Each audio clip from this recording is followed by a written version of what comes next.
All right, welcome back. I hope you enjoyed your lunch.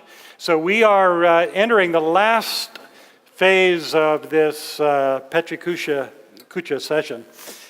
And we will talk about housing and wellness and energy and blockchain. This is the section where we throw everything that was left over. So it should be interesting. And I will start, and I will talk a little bit about some of our housing work, which we've actually been involved with at MIT that I have personally for 18 years. One of the first things that we did was the Place Lab. This is still, I think, the most highly instrumented living environment ever built. And we built it out of modular cabinetry that looked conventional, but embedded in the cabinetry were hundreds and hundreds of sensors.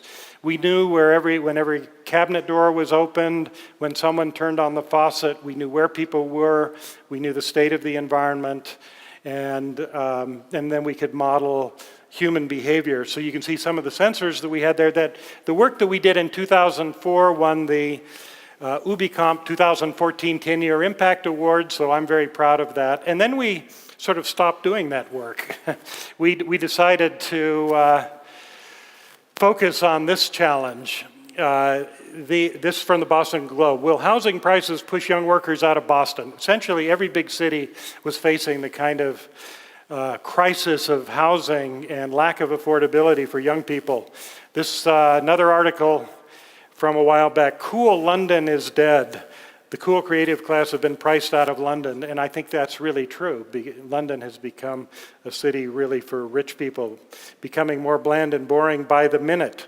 So we realized that there were these two trends. One was a trend towards extreme urbanization, where the quality and the quantity of living and working spaces were becoming scarce, and the quality was becoming poor in the cities where people wanted to live. At the same time, we have this explosion of interest in the Internet of Things, where physical places were increasingly becoming connected and aware. We also realized that there were these two trends happening in parallel. One was an interest in small spaces and transformation, like Murphy beds.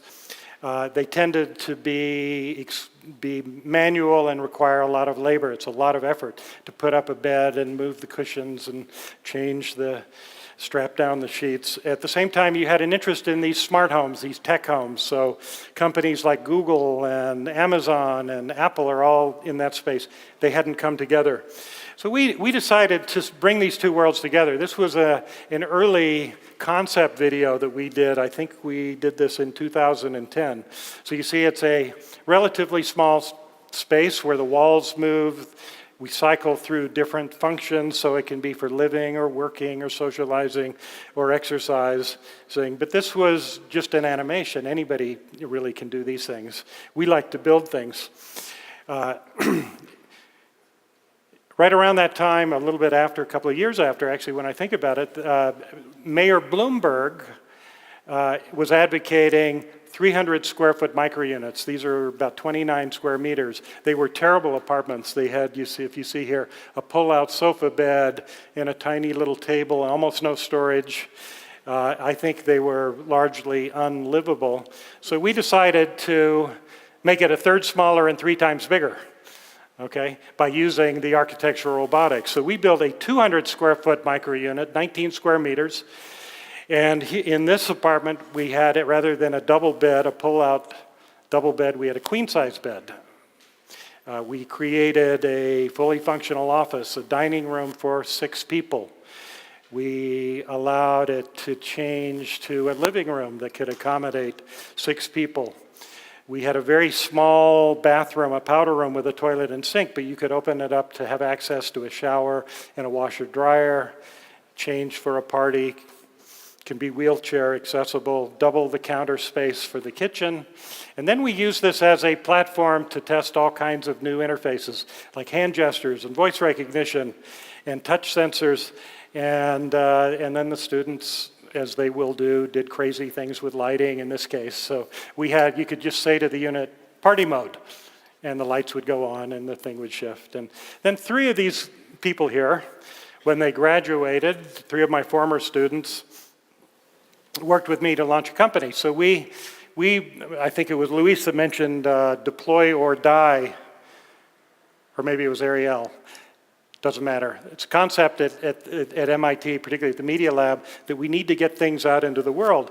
So we launched a company to commercialize this. So we took a subset of the ideas we've been working on in my lab, and we launched a company. This is a Airbnb apartment that we operate in the Seaport. We've had over 60 people stay there, and it just allows for effortless transformation where from a bedroom plus living room to a large living room. And the idea is that it's just as natural as opening a door. So this was based on some focused research as to what are people looking for in small spaces and what are the reasons why they don't want to live in small spaces. And there were three main reasons. One was a lack of a separate space. So we addressed that by having a separate bedroom, living room. The bedroom would collapse and you have a big living room. They were concerned that there wasn't enough living space, particularly when the bed dominated a small apartment, so we allowed the bed to disappear. And three, not enough storage. We have in these tiny micro units more storage than you find in a conventional, much larger apartment. How did we do this? We brought together hardware plus software. So we have an interface that allows people to naturally interact with it using phones or touch sensors or voice. We have sensing and processing. We have linear actuators that move things both horizontally and vertically, a robotic chassis, and then we add to that the mass customized furniture. So that's just cabinetry that sits on top of this robotics platform. It can be really whatever we would like to design. It can be very high-end or it can be IKEA-like. And then we add to that integrated systems. So we don't believe in smart homes. We believe in building smart things that people take into dumb homes, which is just an open loft space with the right power and data and plumbing attachments. This shows how a large open space can be fit out with a bathroom module, a kitchen module, and a living module, each of which is transformable. So the kitchen has upper storage that comes down, a zone in the back that goes up and down. The living space has a bed and dining table and walk-in closet. This is all in the same area as the Bloomberg apartment, 300 square feet. And so we're looking at different variations of this. In this case, you can see the dining table comes out, the table and the bench goes in, the bed comes out, it does a little dance, and this is all automated.